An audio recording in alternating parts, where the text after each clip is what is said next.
Voy a cambiar de software porque ahí tenemos el tema entero. Aquí. Ahí. Venga. Lo primero que hay que saber es que existen dos tipos de olvido, el incidental y el motivado. ¿Vale? El incidental se relaciona más con procesos automáticos no voluntarios o al menos no intencionales, y dentro de él se han propuesto varias explicaciones. ¿Vale? El otro sería el olvido motivado. Es un proceso activo que se pone en marcha de manera voluntaria e intencional.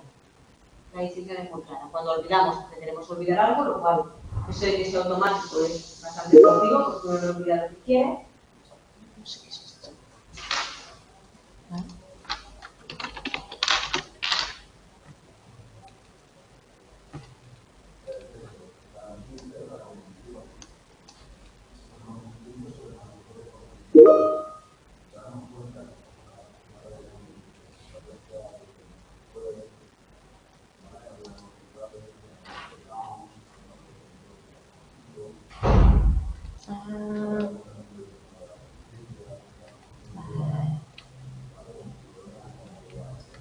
Juan Carlos, se ha ido a dejar abierto por aquí algo.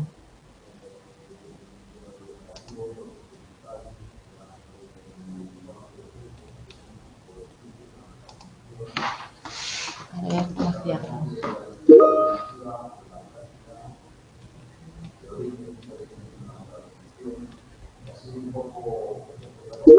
A ver. Hola.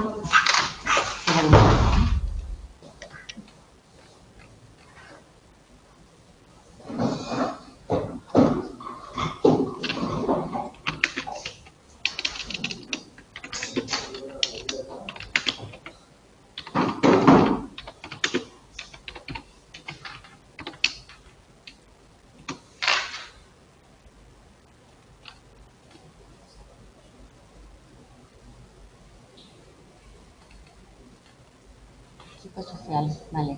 Es que se nos han colado una asignatura con la otra.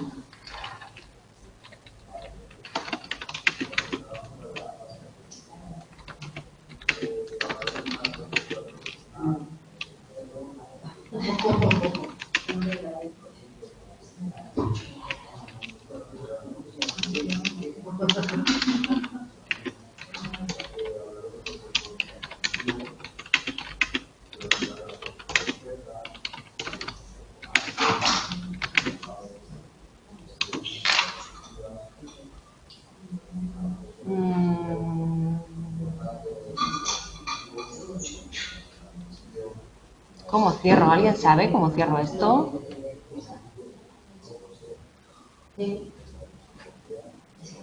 Por aquí hay 3 puntitos.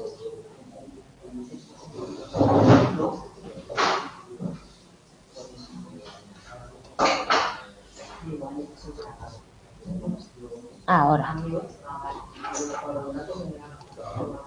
Ya está. Vale. Nada, que se nos habían juntado 2 clases. Ay, ahora sí se nos cierra esto.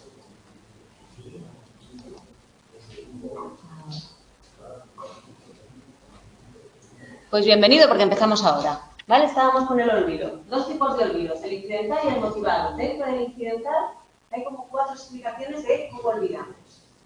El primero sería el decaimiento de huella, que es que vamos perdiendo aquellas conexiones que creamos cuando hacemos memoria. El segundo sería la interferencia, que ahora veremos, que puede ser proactiva o retroactiva, es que aquello que aprendemos o aquello que ya habíamos aprendido interfiere con lo que estamos aprendiendo. El tercero son los fallos en las claves de recuperación, que es lo que se denomina olvido dependiente, y es que a veces no tenemos claves contextuales suficientes que inicien en la recuperación, que activen aquello que tenemos en la memoria. Y lo tercero es el olvido inducido de la recuperación, que se denomina paradigma o IP. Vamos a verlo con un poquito más de detalle.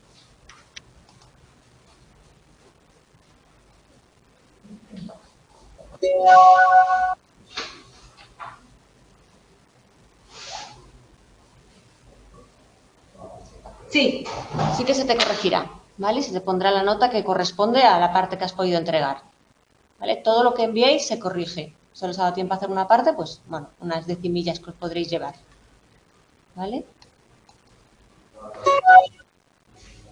Nada, no pasa nada. Venga. Dentro de los métodos, las explicaciones del olvido incidental, hay una que es muy importante, que siempre la han preguntado mucho y que estoy segura que la van a seguir preguntando mucho, ¿vale? Que es la diferencia entre la interferencia retroactiva y la interferencia proactiva. Estas hipótesis lo que dicen es que cuando tenemos algo en nuestra memoria y adquirimos algo nuevo, pueden interferir, ¿vale? Una cosa con la otra.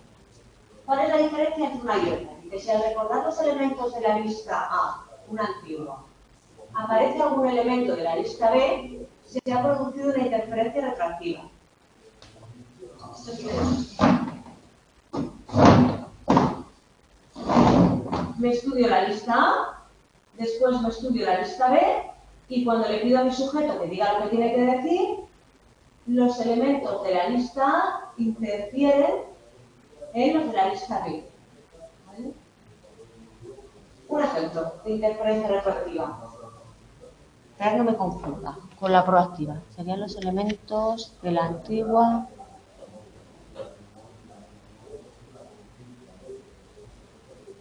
Así que, Aparecen.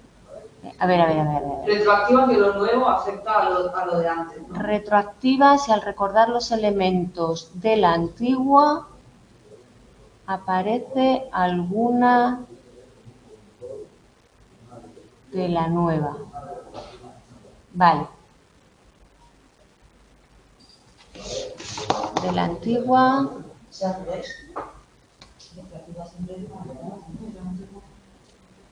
Vale. Exacto. Estamos estudiando algo y cuando vamos a estudiar lo siguiente nos aparece lo de antes. La retroactiva. Sí. El concepto es una mierda y es contraintuitivo, sí. Y además, a mí me cuesta siempre muchísimo diferenciar una de la otra. Por eso los estoy pensando con calma para no decirlo mal, no la vaya a liar. Y la proactiva serán los elementos de la lista antigua los que ahora aparecen al recordar la lista nueva. Vale, un ejemplo de interferencia proactiva es lo típico de cuando habéis vivido toda la vida en un domicilio y os cambiáis un domicilio nuevo, ¿vale? Y tenéis que rellenar un formulario donde tenéis que poner vuestro domicilio. Normalmente pasa que ponéis el domicilio antiguo, ¿vale? Porque prevalece a lo que habéis aprendido más tarde. ¿Sí? Eso sería un ejemplo de proactiva. Una de retroactiva es lo típico, de que me estudio el tema 1, luego el 2, luego el 3, luego el 4, y cuando me he estudiado el 4 parece que el 1 lo he olvidado. ¿Vale? He ido metiendo memoria nueva, he ido metiendo información nueva y me olvido de lo último. ¿Vale? Mucho ojo, porque son súper fáciles de confundir y las preguntan un montón. ¿Vale? Retroactiva, si al recordar lo antiguo aparece algo de lo nuevo. Proactiva serían los elementos de la antigua los que ahora aparecen al recordar la nueva. Haceros una chuletita y mirarlo bien porque los días previos al examen para que os acordéis bien.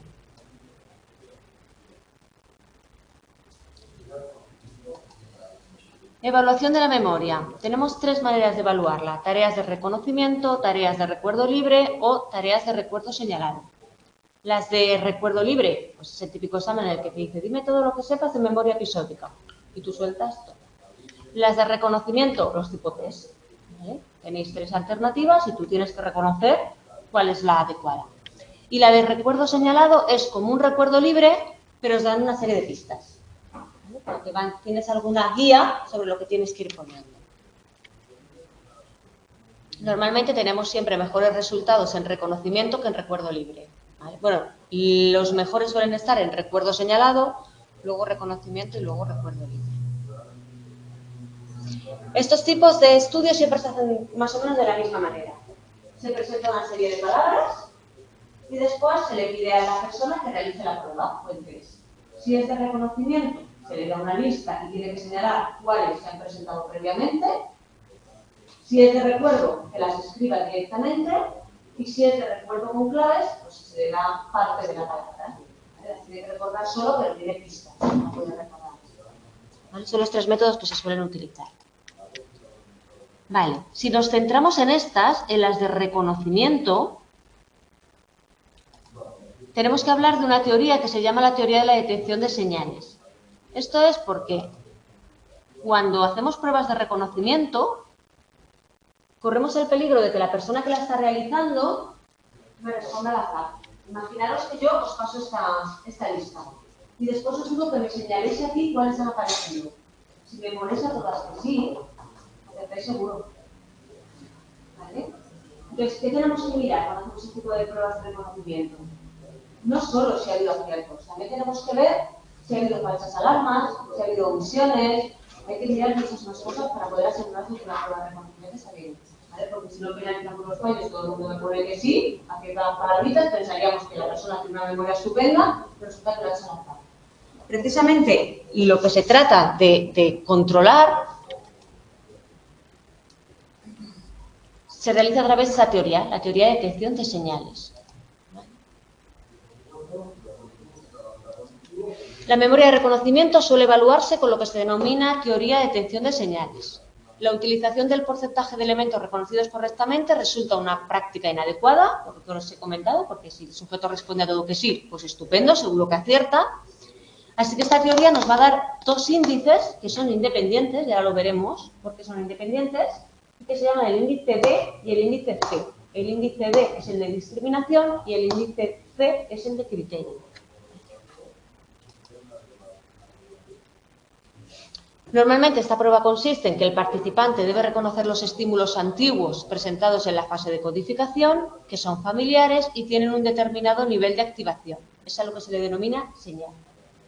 Y debe reconocer, entre otros, estímulos nuevos, que son a los que les denominamos ruido. ¿Vale? O sea, presentamos una lista y posteriormente presentamos otra. En esa lista va a haber 2 componentes. Los que denominamos señal, que estaban en la lista inicial, y los que denominamos ruido, que no estaban en la lista inicial. ¿Vale? ¿Mi sujeto qué tendrá que hacer? Diferenciar entre los de señal y ruido.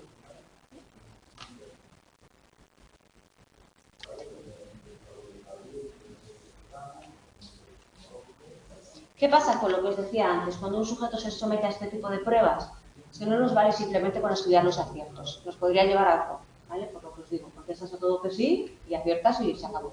Hay que estudiar 4 cosas diferentes. Si un estímulo antiguo puede ser identificado correctamente como antiguo, acertado. ¿Vale? Estaba en mi primera lista, la que le he pasado, y lo ha identificado. Estupendo. La respuesta es sí y la señal es sí, acierto. Si un estímulo antiguo puede identificarse incorrectamente como nuevo, falla. Si un estímulo nuevo puede ser identificado correctamente como tal, rechazo correcto, o un estímulo nuevo puede ser incorrectamente identificado como antiguo, a lo que denominamos falso. ¿Vale? Esta tablita que tenéis aquí la tenéis que tener muy clara. Si esta era la respuesta y yo digo que sí, estupendo, acierto. Si la respuesta era sí y yo digo que no, rechazo correcto. Si la respuesta era no y es que sí, omisión. Y si es que no y es que no, falsa alarma. Son las 4 cositas que tenemos que estudiar cuando hacemos una prueba de reconocimiento.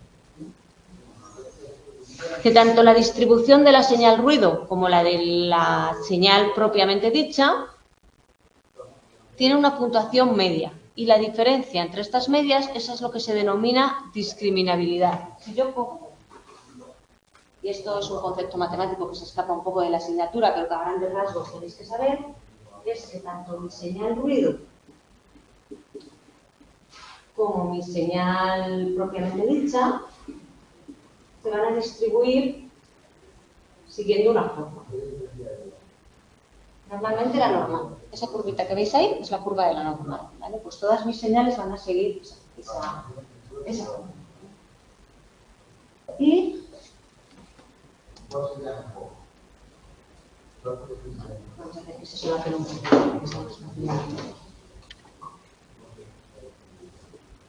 Imaginaros que tenemos la señal y el ruido. Esta sería la señal válida, que dentro de ella están todas las palabritas que yo os he enseñado en la lista inicial. y esta sería la señal ruido, que son todas aquellas palabras que yo he puesto en la segunda lista y que mi sujeto no me tiene que decir. La distancia que hay entre la media de la señal y la media del ruido, esta distancia de aquí a aquí, es lo que se llama parámetro de discriminabilidad. ¿Por qué? Porque si mis dos curvitas están muy separadas, la D será muy grande y eso quiere decir que son muy discriminables, ¿vale? No se solapan nada la una con la otra y por tanto son muy fáciles de reconocer la una y la otra. Si mis dos curvitas están una muy encima de la otra, la D será muy chiquitita, la discriminabilidad será muy chiquitita, y para mi sujeto será más difícil hacer la prueba, porque hay muchas palabras que se solapan entre una curva y la otra, ¿vale? No tienen por qué ser exactamente iguales, simplemente porque se parecen mucho, ¿vale? Por una forma verbal se conjuga de distinta manera. Cuando hay muchas palabras muy parecidas que se solapan de una a otra, la D es muy chiquitita, ¿vale?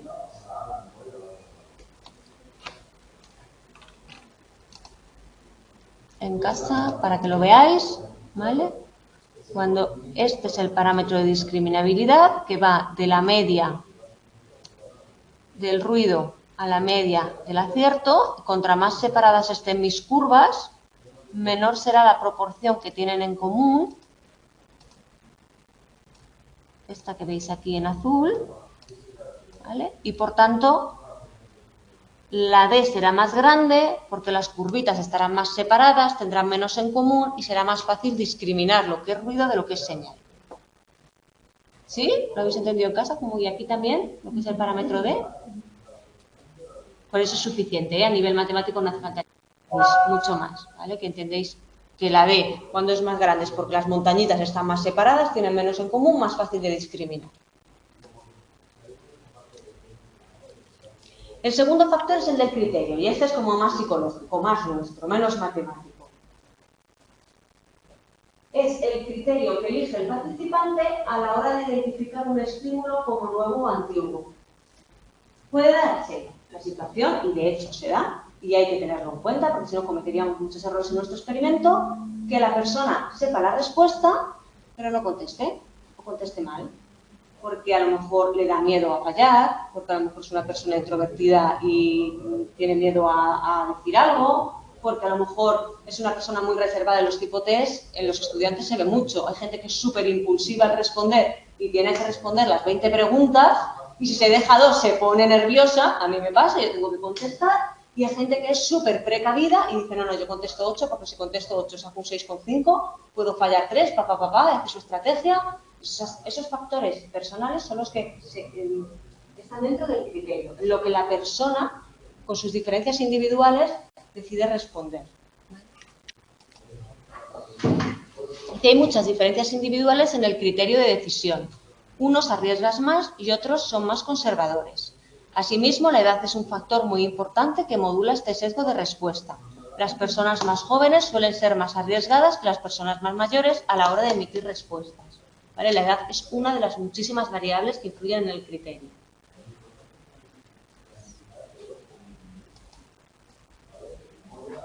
Un ejemplo que os pone el manual y que es bastante visual para que entendamos bien ya de todo la TDS, que además la preguntan bastante.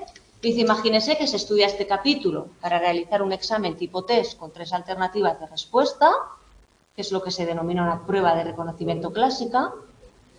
Si la prueba es un simulacro que no puntúa en la asignatura, seguramente usted utilice un criterio más relajado para emitir sus respuestas y situará el umbral más a la derecha. Arriesgará más, obteniendo más aciertos, pero también más falsas alarmas.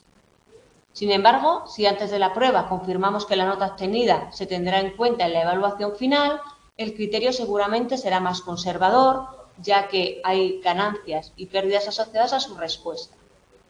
La discriminación en uno u otro caso es la misma, pero el examen se lo sabe igual, pero ahora arriesga una respuesta, conlleva unos costes que no todos están dispuestos a asumir, ¿vale? Por eso lo que comentábamos al principio, que el parámetro D y el parámetro C son independientes. En el ejemplo que os pone el libro, la discriminación de las respuestas es la misma, pero dependiendo de si el alumno decide contestar más o contestar menos, el criterio se moverá hacia un lado a otro. O simplemente las características de la prueba. Obviamente, si es un simulacro, seguro que todos contestamos sin pensar, pero si es un examen que nos puntúa, somos mucho más conservadores y contestamos mucho menos. ¿Vale?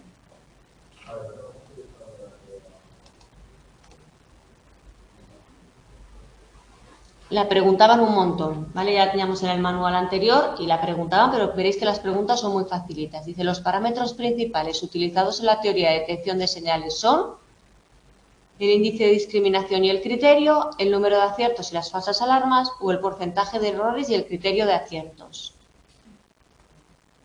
Es la A, ¿vale? Aunque habla de aciertos y falsas alarmas para explicar la teoría, sus índices son la discriminación y el criterio, la D y la C.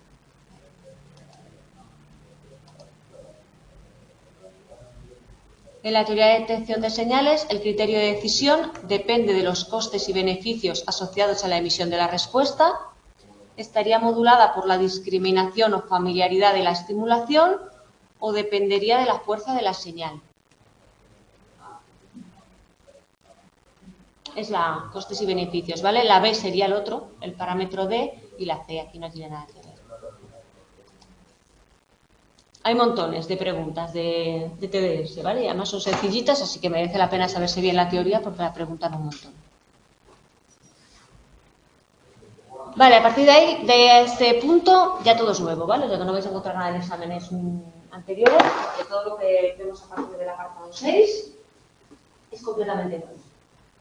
En el apartado 6 nos habla de la memoria de objetos cotidianos. Es un apartado bastante curioso porque es verdad que normalmente aquello que nos es cotidiano lo memorizamos poco. Esto ya lo descubrieron en 1979 estos autores de aquí, que les pidieron a una serie de sujetos que dibujaran una moneda. Y se dieron cuenta de que la mayor parte de la gente no sabía dibujarla exactamente. ¿Qué pasa?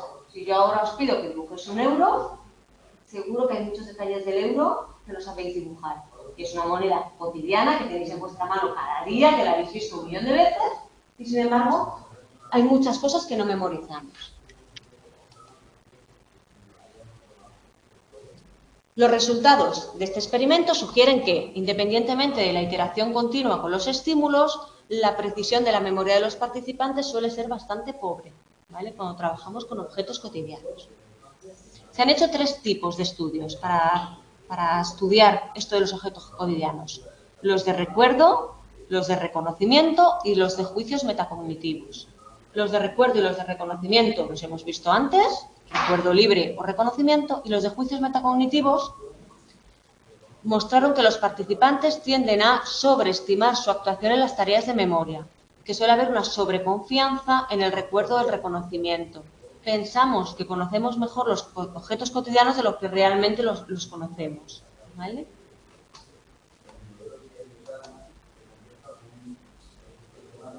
Aquí el manual incorpora un estudio que yo os pongo aquí, ojo, y os pongo ojo porque es del 2022. ¿Vale? Siempre que veáis un estudio de los últimos años, mucho ojo, estudiarlo entero, hasta el último detalle, porque si el equipo docente ha hecho un manual nuevo y ha incorporado estudios nuevos, es porque quiere que los conozcáis, ¿vale? Y no os hubiese quedado con su manual antiguo. Entonces yo, siempre que veo un 2021, 2022, 2020, a por él, ¿eh? Aprenderlo bien. Y es sobre la puerta de Alcalá, ¿vale? Le enseñaron a Marilén la puerta de Alcalá y le pidieron 2 tipos de prueba. Una de ellas era la de reconocimiento, les daban 4 tipos de puertas y ellos tenían que señalar cómo era la puerta de Alcalá y solo el 45% seleccionó la opción correcta en una prueba de reconocimiento con 2 alternativas. La otra era de recuerdo libre, directamente tenían que dibujar ellos la puerta de Alcalá y solo el 16 de los participantes fueron capaces de reconocerla con éxito. La variable como el número de años viviendo en Madrid o la familiaridad no mejoró el rendimiento de la tarea. ¿Vale? Y yo intenté, porque yo soy de Madrid, tengo mi cole en la calle Alcalá y yo no sé dibujar la puerta de Alcalá. Yo no me acordaba de cuántas puertas tiene la puerta de Alcalá. ¿Vale? Y es así. Otra más cotidiano nos resulte algo, peor lo memorizamos, aunque pensemos que es lo que hablábamos de juicios metacognitivos, que lo conocemos. Dos hipótesis para explicar por qué pasa esto. Una dice que es por mecanismos motivacionales y atencionales, cuando nos exponemos a estímulos de manera frecuente que no necesitan ser memorizados intencionalmente, dejamos de prestarnos atención, simplemente es que no nos fijamos. Como los tenemos ahí siempre disponibles, pues no prestamos la atención que debemos prestar, ¿no? Pasa muchas veces cuando a lo mejor nos llevan en coche a algún sitio, vamos de copiloto, como no necesitamos conducir, no nos fijamos y luego tenemos que llevar nosotros el coche a ese sitio y no nos sabemos el camino, que hayamos ido 50 minutos. Y la otra dice que es por la propia naturaleza reconstructiva de la memoria, la representación generalizada de los acontecimientos experimentados y una reducción de la cantidad de detalles específicos y distintivos memorizados. Es como que la memoria es lo suficientemente inteligente como para solo guardar aquello que nos es necesario, ¿vale? Y no caer en ciertos detalles, el número de puertas que tiene la puerta de Alcalá, o si una monedita lleva por detrás una cara o un monillo, pues no nos aporta nada. Entonces la memoria se reserva y se autogestiona bien. Para ver si esta segunda hipótesis es verdad, hicieron un estudio en el que, no me acuerdo, eran estudiantes de una universidad o trabajadores de una universidad, en el que se les preguntaba por un elemento que fuese vital para la supervivencia, como es un extintor, ¿vale? Porque lo que querían ver es si es verdad que la memoria quita información que no es relevante para hacer hueco. Entonces les preguntaron por dónde estaba el extintor, en el pasillo que recorrían cada día para ir a su trabajo, y la cosa no mejoró, tampoco lo recordamos, ¿vale? O sea que la teoría tiene... De hecho, yo creo que si nos preguntan a alguno de nosotros dónde está el extintor que hay afuera, no lo sabemos ninguno. No nos hemos fijado nunca. Con lo cual, aunque sean elementos de supervivencia, parece ser que tampoco lo recordamos, ¿vale? Vamos muy confiados, sí. No vamos pensando que nos puede pasar. No vamos prestando la atención. Yo me inclino más por la primera, ¿vale? Que es una falta de atención y vamos a lo nuestro y no nos vamos fijando en ciertos aspectos. El otro día, por ejemplo, en la asignatura de análisis de datos, me preguntaban, ¿dónde hacemos los exámenes? Y yo les decía, pues en estas aulas, ¿no veis que están colocadas las filas donde hacen los exámenes? Y no se habían fijado en que estaban los cartelitos con la fila a la que tenías que sentar. Están ahí cada día y no les prestas atención. Vale, en el apartado 7 empezamos a hablar de la memoria autobiográfica. Y la primera pregunta que nos hacemos es si autobiográfica y episódica es exactamente lo mismo. Y veréis que el manual entra en una serie de debate en la que hay autores que dicen que sí y hay autores que dicen que no. Al final, cuando estábamos definiendo lo que era memoria episódica al principio del capítulo, decíamos que era aquella que guarda nuestros acontecimientos personales, aquello que tiene un valor personal. Si es lo mismo o no, ¿vale? Tenéis 3 o 4 autores ahí en el manual, unos dicen que sí, otros dicen que no. Unos dicen que realmente la memoria autobiográfica tiene un trocito de episódica y un trocito de semántica y un trocito de las dos. Me parece que esta es la tesis que más se ha puesto ahora, ¿vale? Que necesitamos, porque realmente a nivel teórico es como muy fácil diferenciarlas, no tenemos aquel esquemita de declarativa, no declarativa. Aquí tenemos esta y esta, ¿no? Y dice, aquellos semánticos son conocimientos generales que no están nada contextualizados. Pero a veces uno se acuerda de cuándo ha aprendido las cosas, cómo las ha aprendido, qué las ha aprendido, ¿no? Todos recordamos un poco que nos enseñó algo. Ahí ya entraría la episódica de alguna manera. Es conocimiento general, pero tiene una connotación personal, ¿vale? Diferenciarlas a nivel teórico es bastante difícil. Entonces, la respuesta entre si es la misma o no, está el estudio, ¿vale? No está claro todavía.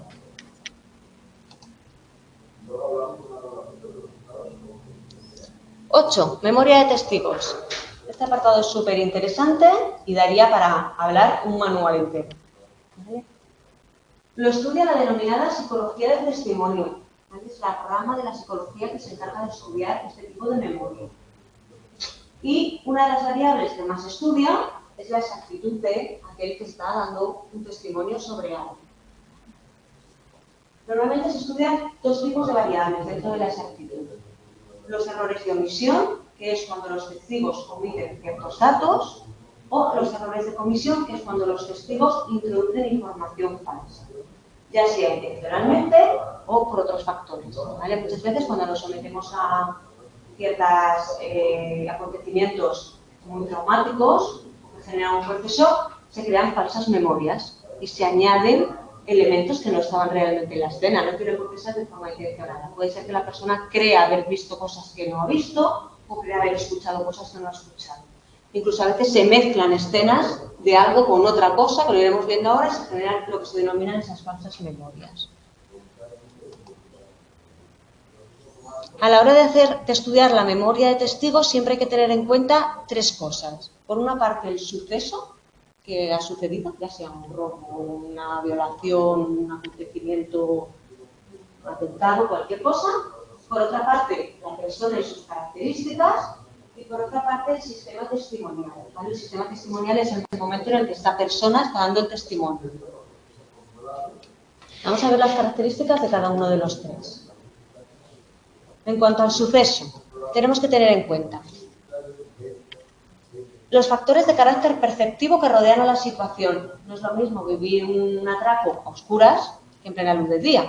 Probablemente la persona recuerde cosas muy diferentes si no había absolutamente nada de luz, si ha sido en medio de una calle con una farola allí de fondo, que si ha sido a plena luz del día en un banco.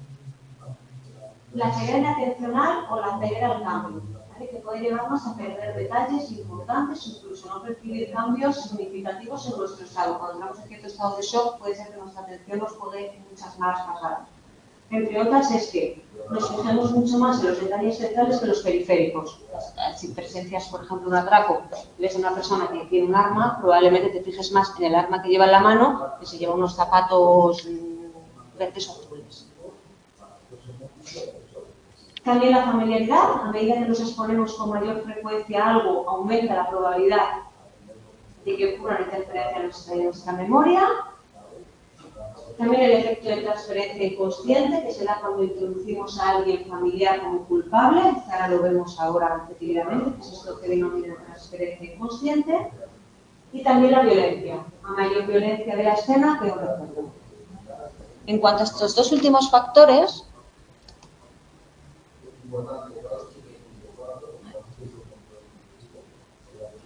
señalar que la violencia, la relación entre la violencia del suceso y el rendimiento de la memoria parece estar estrechamente vinculada al grado de estrés experimentado por una persona. Y aquí os hablan de un efecto que se denomina efecto de la focalización del arma, que implica que cuando en una escena aparece un arma, los testigos focalizan más su atención en el arma que en el agresor, lo que provoca un peor rendimiento a la hora de reconocerlo. Siempre que hay un arma por medio, parece que cuesta mucho más describir luego físicamente a la persona que lo lleva. Probablemente porque nuestro sistema atencional se enfoca en el arma que nos está apuntando, como es normal, y no en la cara del tío, la tía, lo que sea. ¿Vale?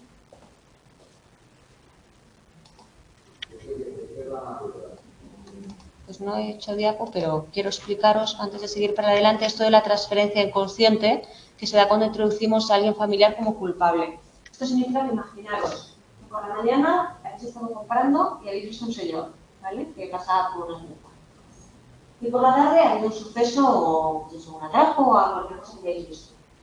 Luego vais a una rueda de reconocimiento, os ponen a un montón de personas y entre ese montón de personas hay un señor que se parece mucho al de por la mañana.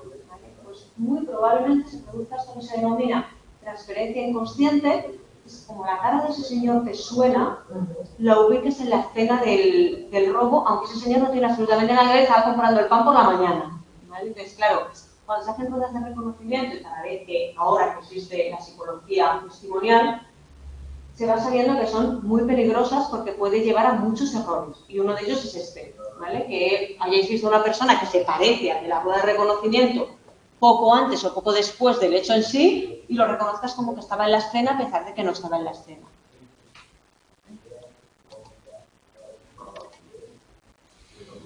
¿Vale? En ocasiones los hechos traumáticos se recuerdan con más frecuencia que otras memorias autobiográficas y en ocasiones se produce amnesia al intentar recordar ciertos detalles. ¿Qué quiere decir el manual con esto? Que cuando nos enfrentamos a un proceso traumático pueden pasar las dos cosas. Depende del mecanismo que active nuestro cerebro. Puede pasar que lo recordemos con todo lujo de detalles, que no haya manera de borrarlo con el paso de los años o todo lo contrario, que entremos en una amnesia que no consigamos recordar el recuerdo, ¿vale? No es más positivo ni lo uno ni lo otro, porque normalmente cuando se producen eso que se llama flashback, que no confundáis con flashback, ¿vale? Los flashbacks son memorias que os vienen así, plan. Los flashbooks son cuando recordamos algo súper al detalle, que por más que pasa el tiempo no se degrada, no se olvida, ¿vale? Lo tenemos grabado a fuego. Habrá que ayudar al paciente a que pueda olvidarlo o por lo menos mitigarlo, y cuando aparecen amnesias psicógenas, todo lo contrario. Hay que ayudar a que lo empiece a recordar para que salga a la luz y se pueda sanar, trabajar y curar. ¿Vale? En cualquier caso, parece que factores como la ansiedad, el estrés y el miedo tienen un impacto negativo en el recuerdo de los detalles periféricos. Son los que se ven más afectados. Los centrales parece que recuerdan siempre de manera más o menos parecida, pero los periféricos se ven bastante afectados.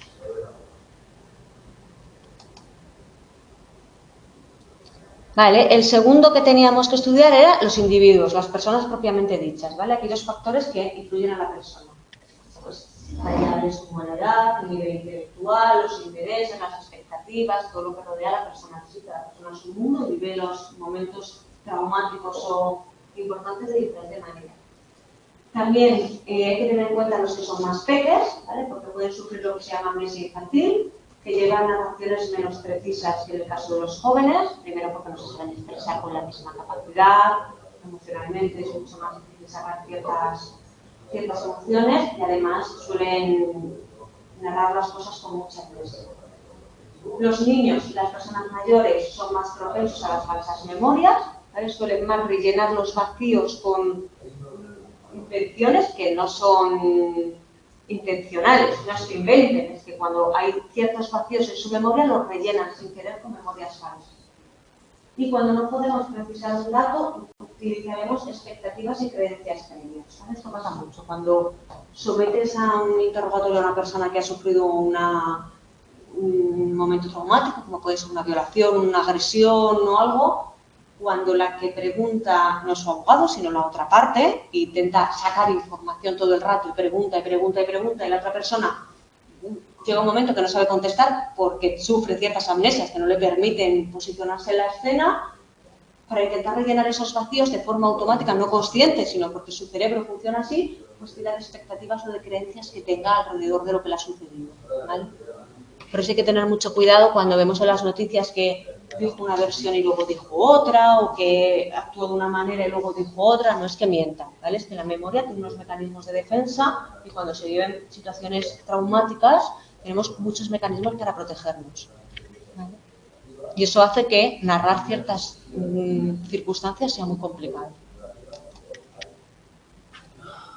Y en cuanto al proceso testimonial, pues es el único controlable de los tres, ¿vale? Porque no podemos ni cambiar a la persona ni podemos cambiar el sujeto, pero sí podemos cambiar la forma en que preguntamos a la persona lo que ha sucedido, ¿vale? Los recuerdos dependen de la demora que haya entre la codificación y la recuperación, las veces que lo hemos recuperado y de la existencia de otros recuerdos similares. También dependen de la forma en que nos pidan que recuperemos algo, si son preguntas engañosas, si son subjetivas, si hay más tensión, si hay menos tensión, si nos están intentando sacar lo que decíamos, ¿no? En un juicio, seguro que cuando nuestro abogado pregunta de una manera más, nosotros sabemos lo que vamos a contestar, estamos más tranquilos y contestamos de una manera que cuando nos pregunta el otro lugar. Y el formato utilizado para solicitar el testimonio, pues igual, no es lo mismo que le pidas a una persona que te lo explique de forma de narrativa y te lo cuente tranquilamente, que utilices un cuestionario guiado que le vas tú llevando por donde quieres que te responda. Son variables que se pueden controlar.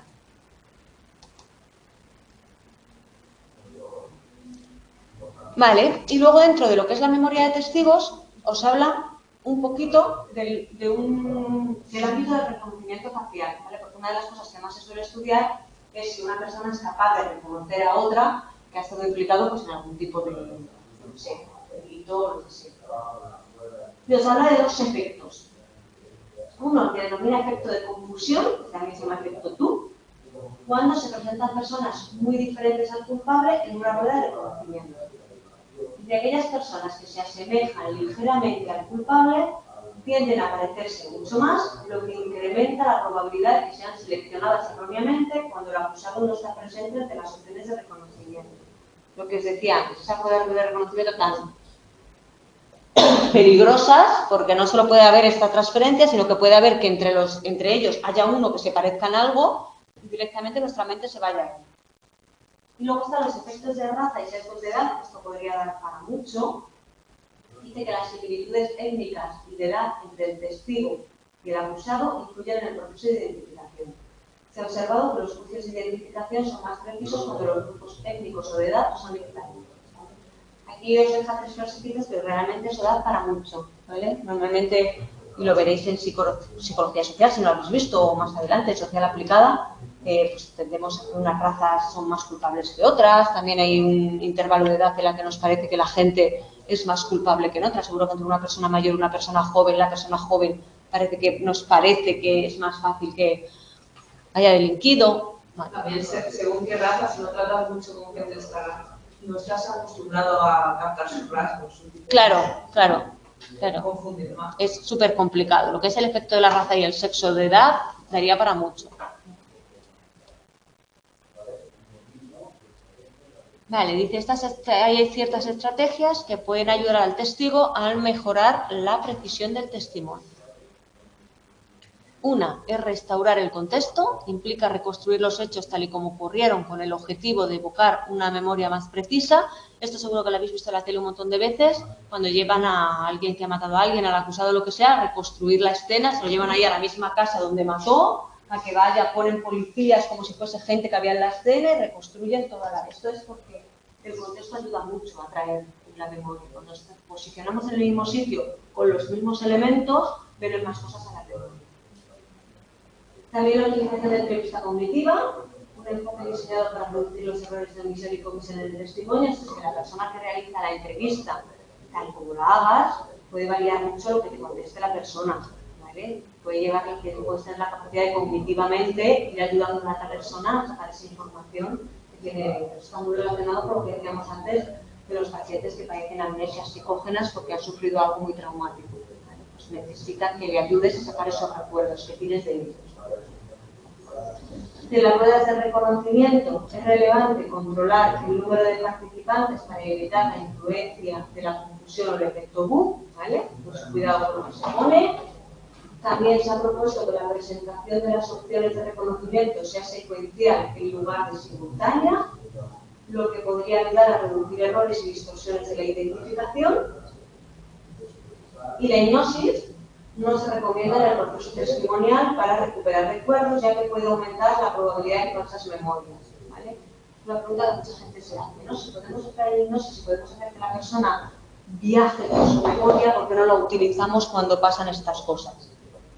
Primero porque es una técnica que la persona tiene que controlar mucho, ¿vale? Porque puedes llevar al paciente a viajar por muchos momentos muy difíciles. Y segundo porque lo que se genera a través de la hipnosis puede haber falsas memorias mezcladas con las verdaderas que puede llevar a fallos.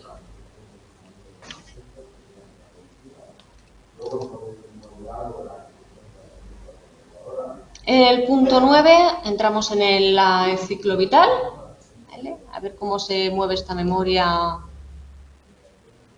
para niños y ancianos. En el caso de los niños, dice la capacidad para recordar eventos vividos desde una perspectiva personal y en primera persona que nos permita viajar mentalmente a través del tiempo, que es lo que se denomina conciencia autonoética, emerge aproximadamente en torno al final de la etapa preescolar.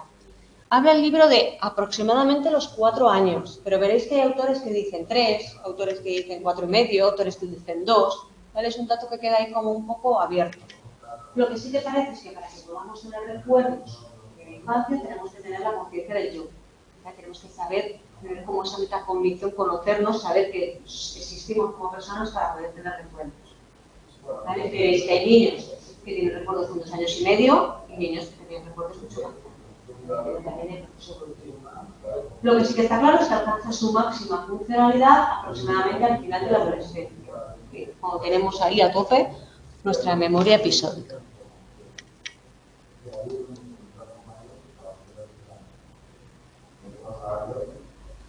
Ancianos, personas mayores. Dice, la memoria episódica se ve especialmente afectada por el proceso de envejecimiento. Esta depende principalmente del lóbulo temporal medial y del córtex prefrontal, ¿vale? Y precisamente porque depende de estas dos estructuras, se suele ver muy afectada por muchos tipos de demencias. Es muy normal que en las primeras fases de un Alzheimer el paciente pues ya no se acuerda de ciertos familiares, no se acuerda de su boda, de sus hijos, de datos autobiográficos, ¿vale? Sin embargo, pueda hablar, pueda comer, pueda caminar, porque aún la memoria procedimental la tiene funcionando.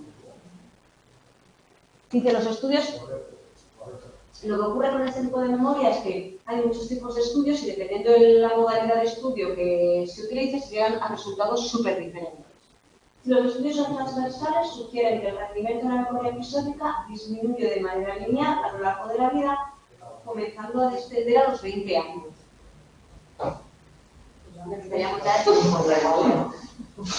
Tendríamos la memoria episódica ya con los sellos. No, ¿vale? Parece ser que no. Gracias a Dios han llegado los estudios longitudinales y han dicho que si controlamos adecuadamente los efectos de la práctica, dibujan un patrón muy diferente y muestran que empieza a bajar a partir de los 60-65, que parece un poquito más razonable. También he visto muchos estudios que dicen que es a partir de los 30, que es el cuando la memoria empieza a bajar, ¿vale?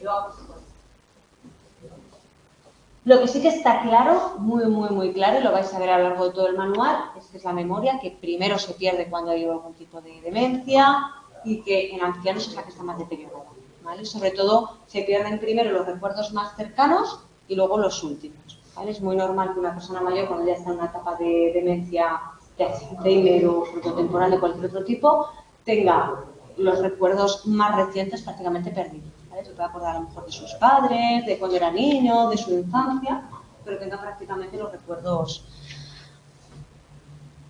perdidos.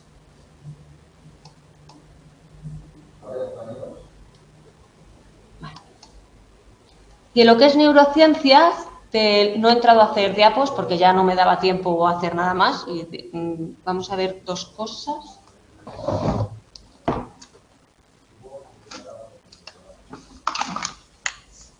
Dos cositas que os quiero recordar. Ya os dejo que os vayáis a celebrar la Navidad. Estudiar mucho, pero descansar mucho. Ya sabéis cómo funciona la memoria.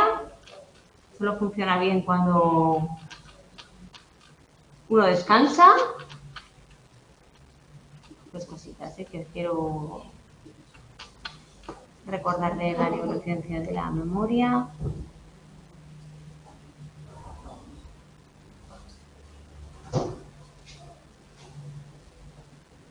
¿Vale? Simplemente que os acordéis que el manual os diferencia entre dos tipos de regiones que parece que mandan en este tipo de memoria. Una son las que denomina regiones sensoriales y otras regiones de control. Dentro de las regiones de control tenéis un cuadrito que a mí me parece bastante interesante, que os aprendáis cuáles son las regiones de control y qué funciones tiene cada una de ellas, ¿vale? Son el lóbulo temporal medio, el córtex prefrontal dorsolateral y el córtex parietal.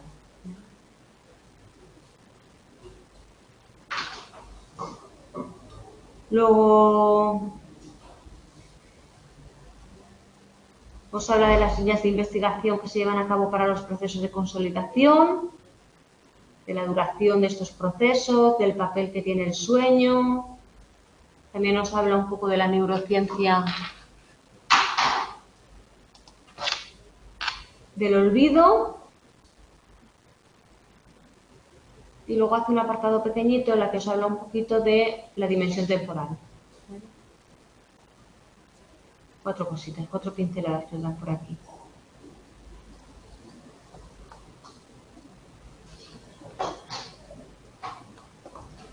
Pues ahí lo tenemos. Bien, este tema es un poquito más cotidiano, por lo menos la segunda parte es un poco más entretenido.